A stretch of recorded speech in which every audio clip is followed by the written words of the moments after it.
The Denver Broncos defense got picked apart by Jimmy Garoppolo and the Raiders in week 1. This was a game where the Denver Broncos defense took a significant step in the wrong direction. It seems like no matter what Denver did defensively, Las Vegas had the answers for it. Denver blitzed left and right. Vance Joseph brought a lot of pressure, but Vegas was able to counter it with the right protection on almost every time. And they were also able to counter those blitzes with quick throws over the middle and to the outside. It was a really, really great day from Jimmy Garoppolo in terms of standing in and beating the blitz for the Denver Broncos. And the Broncos, despite sending extra guys, got virtually no pass rush in this game. And aside from the struggles on the defensive line, the Denver Broncos had some issues in the secondary as well. Pat Surtain actually had a really great day taking away Davante Adams, but it was all washed out by Damari Mathis really struggling to go against Raiders' number 2 wide receiver, Jakobi Meyers. It was a horrible day at the office for Damari Mathis. And between our struggles up front and our struggles in the secondary with Mathis, that is the main reason why we lost this game, aside from, of course, Will Lutz missing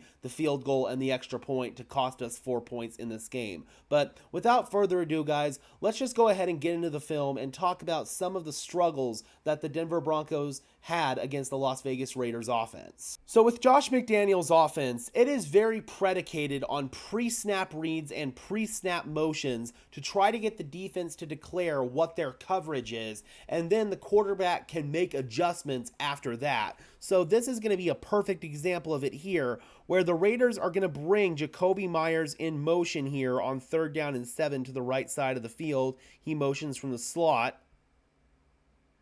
And Jimmy Garoppolo makes a check at the line here to slide the protection. Now, Jimmy knows that on 3rd down, the Broncos' best pass rusher is Randy Gregory off the edge. So he's going to slide the protection to the right side to pick up Randy Gregory. This is a great job right here from Jimmy Garoppolo, knowing where the pressure is going to come from and adjusting accordingly.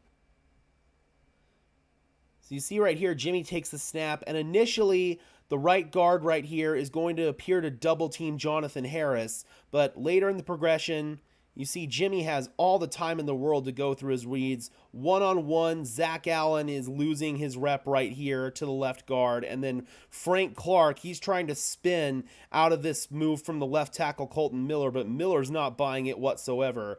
This is really great pass protection by the Las Vegas Raiders. You can see at this point, Gregory's getting double teamed, and Andre James, he's handling Jonathan Harris with relative ease. This is terrible pass rush by the Denver Broncos.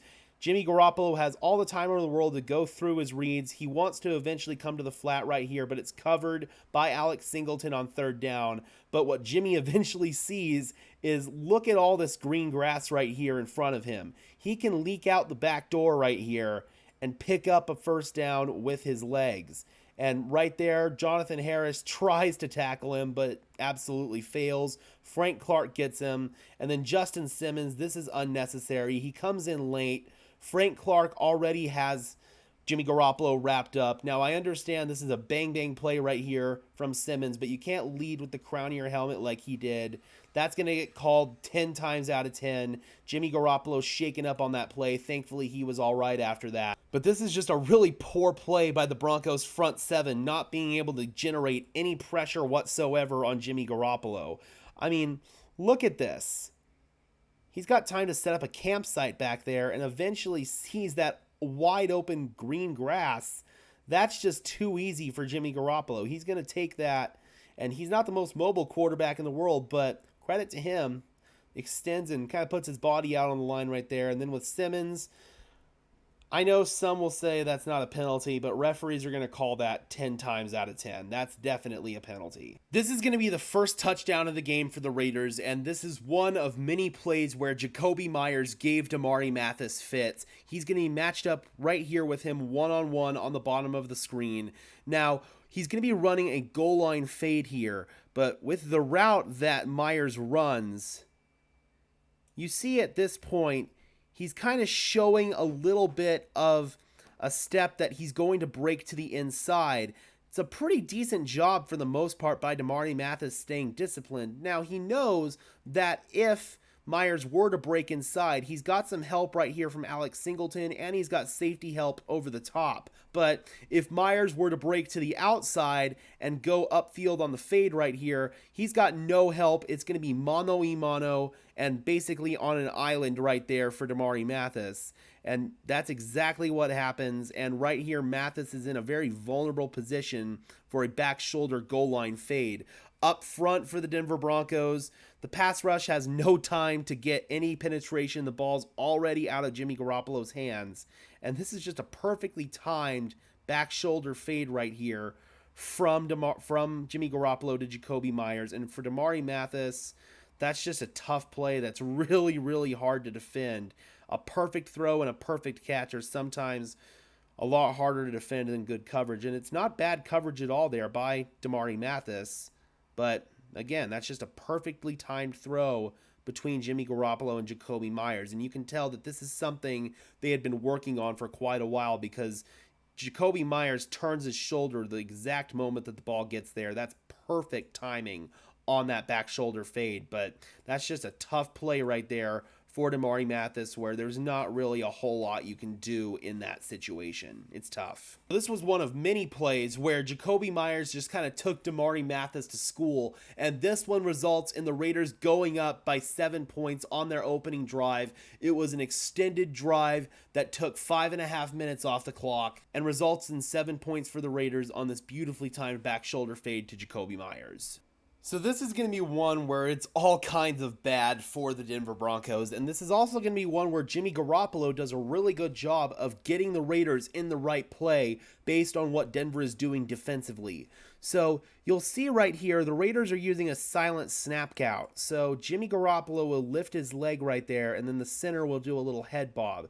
This is a dummy snap count. So it would be the same thing as if at home they went, White 80 said, hot! 54 is the mic, can, alert, alert. White 80, White's hot.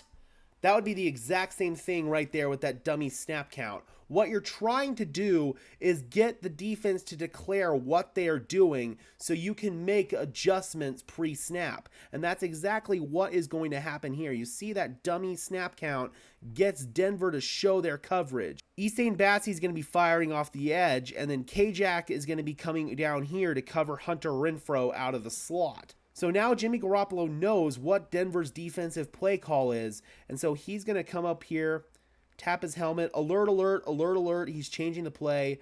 You saw Tom Brady do that all those years in New England in this exact same scheme.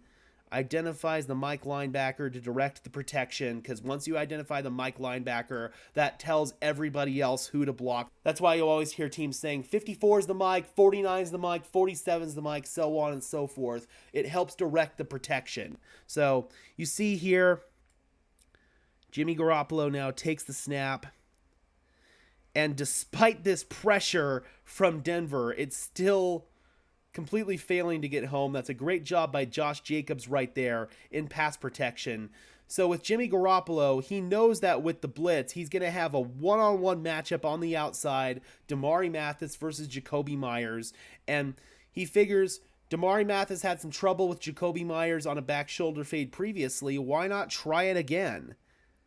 And with Zach Allen right there in his face, Jimmy Garoppolo launches a beautifully timed back shoulder ball. Again, that's just so hard to defend if you're Damari Mathis. You kind of hope maybe he's in a better position than that, but still, that's just so hard to defend. A perfectly timed throw and catch like that. And the Raiders end up picking up a first down right there. But that was just all kinds of bad from Denver, not being able to generate virtually any pressure on that one. But a great job by Jimmy Garoppolo identifying where the pressure was coming from and then delivering an accurate ball to Jakobi Meyers on the back shoulder fade. That's just really high-end stuff, honestly, from Jimmy Garoppolo. And then this is one on 3rd down and 12, man. You just cannot give this up if you're the Denver Broncos. So they're showing double A-gap pressure here up front, so two linebackers clogging both A-gaps with Josie Jewell and Alex Singleton right here. And what they're going to do is they're going to run Davante Adams, the Raiders are, on this in-breaking route. Denver is bracket covering him, basically a double team with Pat Surtain and Justin Simmons, two of your best secondary defenders. They do not want this to be a completion here to Adams. So up front, they're showing this A-gap pressure, but they're going to actually back out of it into a zone coverage look, and they're going to run a stunt up front. So right here, there's going to be a penetration, I believe, from Zach Allen for Frank Clark to loop back inside. And the same thing on the other side here, penetration from Jonathan Harris for Randy Gregory to loop back inside. But Jimmy Garoppolo, you can see here, the Raiders pick it up relatively well. Frank Clark, by the time he zips in there, the ball's already going to be gone. On the other side right here, it's absolutely well picked up. Randy Gregory getting completely washed out on this stunt right here. Jimmy has the exact amount of time that he needs to deliver a strike with Frank Clark in his face to Davante Adams. Now, on the back end, let's see what happened here because they show it a little bit better on the replay. Pat Surtain takes a little bit of a wide angle here because he knows that he's got safety help over the top from Justin Simmons, but that's just such a good throw by Jimmy Garoppolo. By the time Justin crashes in there, the ball's already where it needs to be. I mean, you definitely would maybe hope Denver could play a little bit tighter coverage, but at the same time, you don't want to blow your zone assignment either. Their assignment there is to play a little bit off, and before Simmons can crash in there, you'd maybe hope he could break on it a little bit faster, but still, that's just a tough play if you're Denver defensively, and it's a well-timed play call offensively for the Raiders, but the hope is that your pressure gets home up front so that way you don't have to depend on your secondary to hold up in these situations. Unfortunately, our pressure completely fails to get home with that stunt. It seemed like no matter what Vance Joseph did to try to get pressure on Jimmy Garoppolo, they had answers for it, and they were ready for it, and that was a big problem. This was a clear example of Vance Joseph getting out-coached by Josh McDaniels. That was clearly what happened in this game. So this is another one right here. The dummy snap count is going to get Denver to declare what their defense is. Jimmy Garoppolo lifts his leg. Alex Singleton's going to show blitz right here. They're going to drop Nick Benito back into coverage on this play, and they're going to fire with Alex Singleton. Jimmy Garoppolo knows that, so he directs the pressure to the left, or he directs the protection to the left, I should say, and they're basically going to be triple teaming Zach Allen on this play. Josh Jacobs is going to come in to take out Alex Singleton on this one, and it's going to be one-on-one right here with Jonathan Cooper on the left tackle, Colton Miller. So up front right here, you see that Jonathan Cooper is beating Colton Miller, but Josh Jacobs is going to completely annihilate Alex Singleton on this one, who's blitzing. The hope here is that Alex Singleton would have a free rush on Garoppolo, but this is just absolutely fantastic pass protection by Josh Jacobs right there. And Jonathan Cooper, you'd really like him to finish that play, but Jimmy Garoppolo crouches down low before Jonathan Cooper can come in and finish that sack. That's just a tough rep. You want Jonathan Cooper to be able to finish on that one. You've beaten Colton Miller. Just finish the play. And Zach Allen, he's getting completely washed out by this triple team. Josh Jacobs completely annihilating Alex Singleton right there. Horrible rush by the Denver Broncos. Great pass protection by the Raiders. Jimmy able to get out of it and find Davante Adams on the sideline off of a scramble drill working against Damari Mathis. Not great if you're the Denver Broncos up front right there. That is a rep where the Raiders kicked your ass in the trenches. Come on, Jonathan. You're right there. Just finish the play.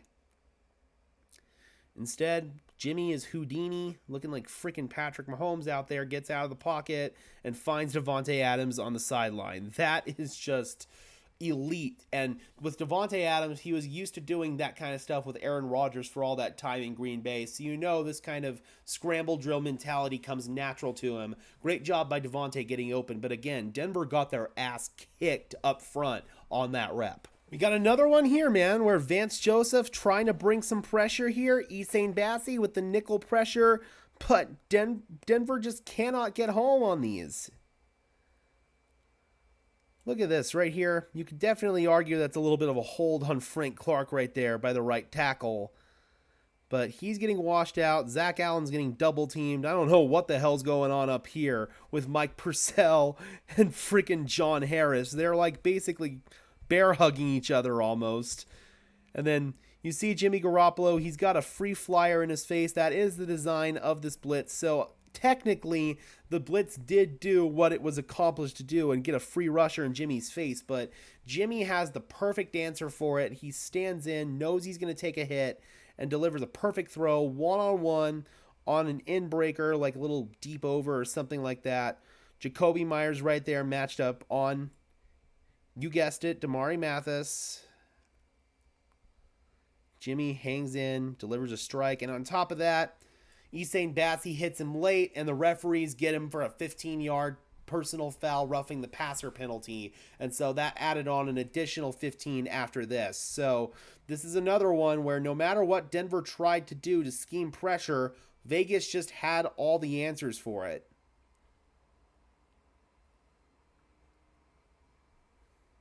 Can't have that. You just can't. That's embarrassing. So this is another one where pre-snap, Denver Broncos are going to give a little bit of tell on what defense they're going to be in. So the Raiders motion Josh Jacobs out of the backfield right here, and Damari Mathis goes and follows him. So that tells Jimmy Garoppolo that this is most likely some sort of zone coverage look. And since we got a single high safety right here with Justin Simmons, that probably means it's cover 3. We can't see the back end. We don't have the all 22 yet. But I am thinking it's going to be cover 3 because one way you can beat cover 3 is down the seam. And they're going to have Austin Hooper, the tight end, streaking down the seam here.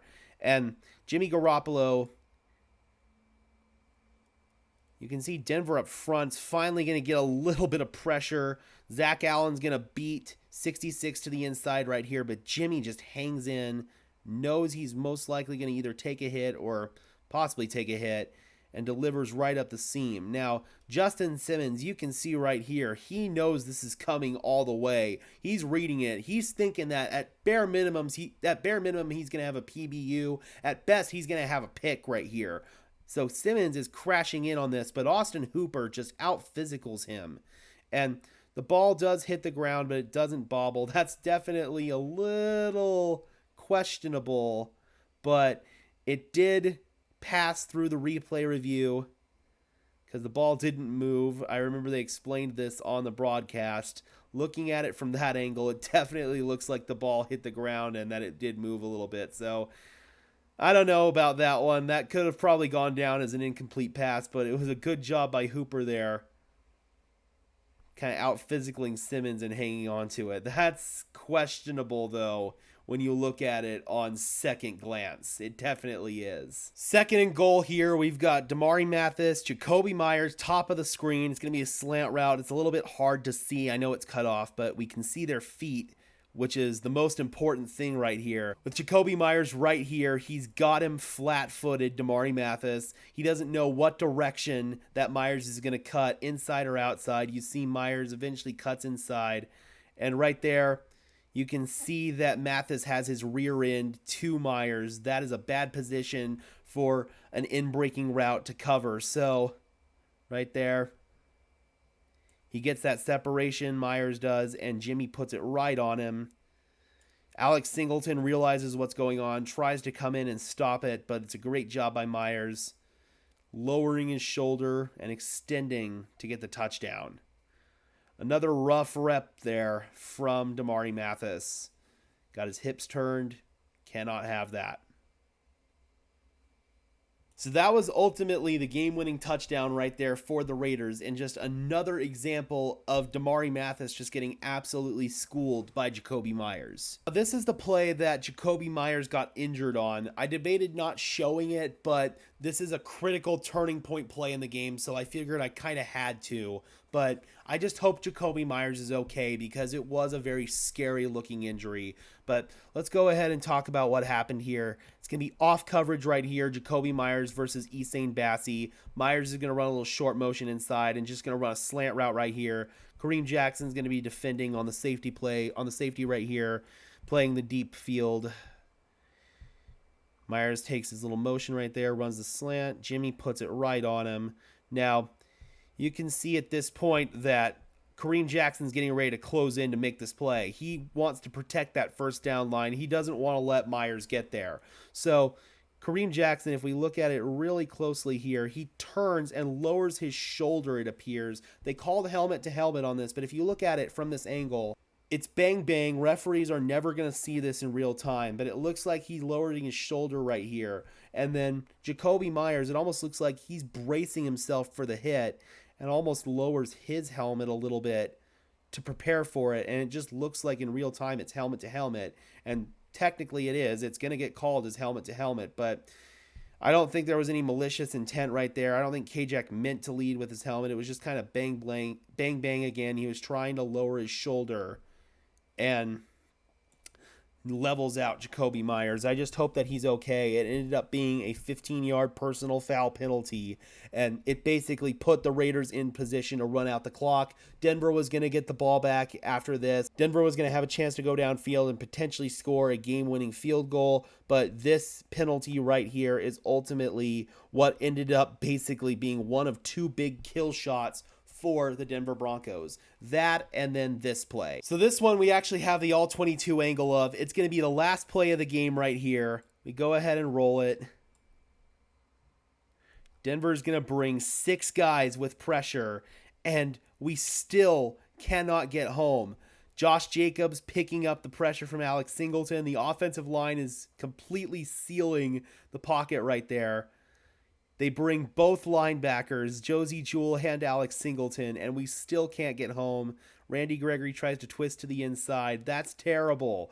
Downfield, we're doing a pretty good job in coverage. Jimmy's got nowhere to go, but this pass rush is so bad, and eventually a wide open rushing lane pops open.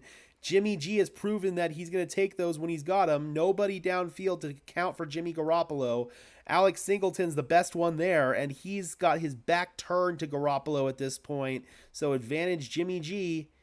By the time Alex turns his hips around, it's too late, and Jimmy Garoppolo is already gone. James Lobson draws on the screen right there. Then Jimmy Garoppolo, he's just going to do a great job. Singleton misses the tackle. Jimmy slides. Denver burns their final timeout, but it's too late. The Raiders are able to just take 3 knees and run out the clock. So the Denver Broncos, besides obviously the 4-point swing from Will Lutz, they lost this game because they got their asses kicked up front in the trenches. Despite bringing constant pressure, they had no ability to get home up front. The Raiders had all the answers in the world for the Denver Broncos pressure. Vance Joseph got out-schemed and out-coached in this one. Hats off to Jimmy Garoppolo. He did a great job of identifying Denver's pressure pre-snap and getting the Raiders into the right look. That's what this offense is designed to do. Try to get them in the right look based on what the defense is doing, and hats off to Jimmy Garoppolo for being able to do that. It's going to be interesting to see what kind of adjustments Vance Joseph makes on this defense next week, but I'm worried that some of this is just personnel. Our top paid edge rusher, Randy Gregory, was non-existent. Zach Allen was virtually non-existent in this one. Linebacker play was really less than inspiring. I mean, it was just a poor performance from the Denver Broncos front seven, and then a poor performance especially from Damari Mathis in the secondary. And that's ultimately what swayed this game if you break it down on tape. All right, Broncos country, how do you guys feel about our defensive performance in this one, and how confident are you in Vance Joseph's ability to make adjustments for next week against the Washington Commanders? Drop those comments down below, guys. I would love to hear your thoughts, as always. Be sure to leave a like on this video, as well as subscribe and ring the bell so these videos appear in your notification feed. I would really appreciate it, guys. Those are 2 free and easy ways to show your support. It helps tell YouTube's algorithm to push us out and helps us get seen by more and more members of Broncos country, just like you and me. And until next time, guys, this has been another episode of Denver Broncos Syndicate. I am your host, Gage Madrid, saying peace out.